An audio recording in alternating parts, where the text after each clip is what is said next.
And he wasn't acting. Hollywood actor John Cusack has something scathing to say for the so-called elites of the Democratic Party. He's calling them out and accusing them of selling out the American middle class. The conversation began with a social media post from a left-wing magazine, which focused on some Democrats' supposed effort to outlaw a federal wealth tax. John Cusack quickly jumped in and responded this way. This is what liberals, neoliberals, have never understood or taken responsibility for. That they have played a major part in creating the precise conditions for fascism to flourish. Obama corporatist Democrats are to the right of Richard Nixon on domestic policy. Don't believe me? Look it up. And Dems sold out the working class for decades. This kind of bought and paid for betrayal of principles, fairness, historical precedent, any sense of moral or intellectual honesty, the kind of brutal, selfish, horrific actions one only does because they can get away with it. All of that from John Cusack. I'm going to say, Carly, he's been thinking about this. Well, first of all, I want to commend you for reading that because that was a huge run-on sentence. I mean, there was not a period in the thing. And I used to do a lot of stuff on social media for Fox News, and he was one of the guys who was always tweeting. It was either him or George Takei or Alyssa Milano or Cher with her capital letter tweets.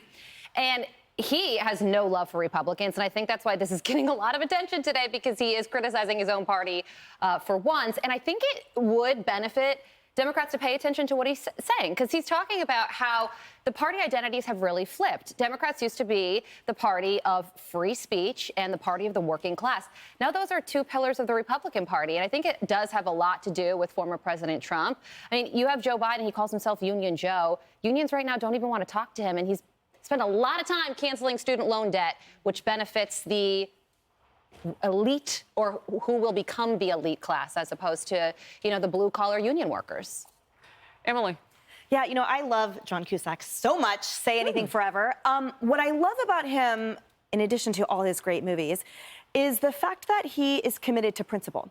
And he's actually not committed to party, and that was his whole point, that more than identifying as a Democrat, he identifies as with his own liberal policies. And the equal criticism of both parties, I appreciate and respect so much, because unlike the Democrat Party, he can articulate the principles that he is committed to. Among them, the notion that if you sort of switch your allegiances, if you say, oh, yes, yes, yes, impoverished communities, oh, yes, yes, yes, I will be the best voice for you. We talk about that all the time. Oh, yes, let me allocate resources towards you, but then ignore the fundamental issues why those are problems to begin with. So I applaud him at this moment for being correct. That's exactly what is wrong with the toxic Democrat Party. I wonder if they'll listen to him, however. It seems that no one's been listening to anyone in that administration for quite some time. Yeah, but they love that Hollywood check. Yeah, they do. They might fake like they're listening. Maybe they'll be acting when they say they're listening.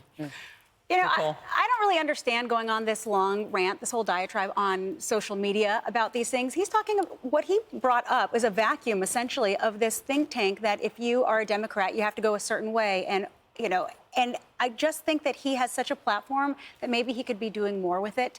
He was obviously anti-Trump, and he would always speak out against Trump. And now that he's actually starting to speak out against the Democrat elites, I think that this is an opportunity for him to try and really get with the younger voters and talk to them about, hey, we need to change the Democratic Party, because obviously he is a Democrat. And unfortunately, I just think that this gets, lost to social media and us talking about it like this, but it's not actually going to do anything and make some much needed change for the Democratic Party. Well, God bless him. He chose to be an actor. He might just be waiting for the writer's strike to end. But yes, he's got some free time. He's probably bored. I have a contrarian view. I actually don't think that, You don't like John Cusack. No. He was great in Con Air.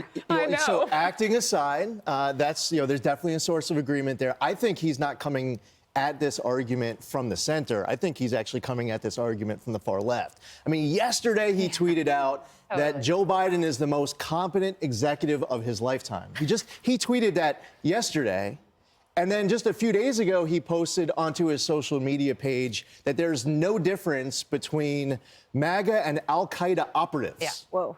I did not see that. This guy is a lunatic. Oh. And I mean, listen, his acting aside, and he's a lot of great movies. He's been great. I actually think that the Democratic Party needs to disown this guy and all sorts of other people who are following every word he says. Would you get a gold star for having gone through all of his Twitter? There are a lot of them. At least his I know movies there are are a sort lot of of them. 80s, right? So I don't think young people might not know who he is. That's the When other you thing. said say Right. everything, say anything forever, I was with you, girl. The sure thing. Yes, with the beatbox on top. Yeah, okay. Hey everyone, I'm Emily Campagno. Catch me and my co-hosts Harris Faulkner and Kaylee McEnany on Outnumbered every weekday at 12 p.m. Eastern, or set your DVR.